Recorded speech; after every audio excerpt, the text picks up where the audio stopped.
میخوام کتلت شیرازی درست کنم. کتلت ها معمولاً بر پایه گوشت، کوکوها بر پایه تخم مرغن. اما این کتلت شیرازی نه گوشت داره نه تخم مرغ. من به روش مادر بزرگ خدا بیامرزم درست میکنم. بعد از اینکه سیب زمینی آب پس شد پوستشو کندم، میکوبم میشون و بهشون نمک میزنم چون جذب نمکش اون موقع بالاست. اون موقع ها که آرد سوخاری و اینا نبود، مادر بزرگم از نونای خشکی که داشتیم میکوبیدن، الک میکردن و میریختن توی کتلت. منم امروز از این نونای اصفهان داشتم که خیلی خوشمزه است. از همینا آسیاب کردم و الکشون کردم. بعد از اینکه سیب زمینی‌ها رو کوبیدم، بهش ادویه‌هاش رو اضافه کردم و کوبیدم.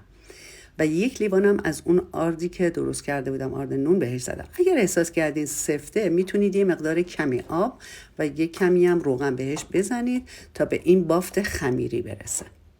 بریم برای فرم دادنش. مادر بزرگ خدا بیامرزم با دستش که رگای دستش زده بود بیرون و صدای علنگوهاش هم میومد، همچین قشنگ اینا رو فرم میداد.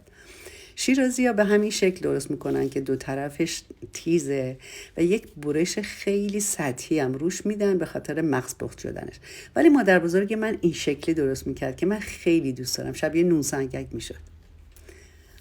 بعد از اینکه روغنمون خوب داغ شد، کتلت ها رو میذاریم توش.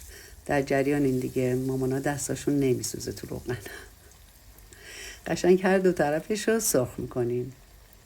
من 1-2 جا اومدم توی کادر که کارگردان کات داد و اون یه تیکه رو حذف کردم. اینقدر گرسنم بود که همون پای گاز برای خودم یه ساندویچشو درست کردم و خیلی خوشمزه بود. یه کوچولو نمکش کم بود. امیدوارم شما هم درست کنین، دوست داشته باشین و نوش جونتون کنین.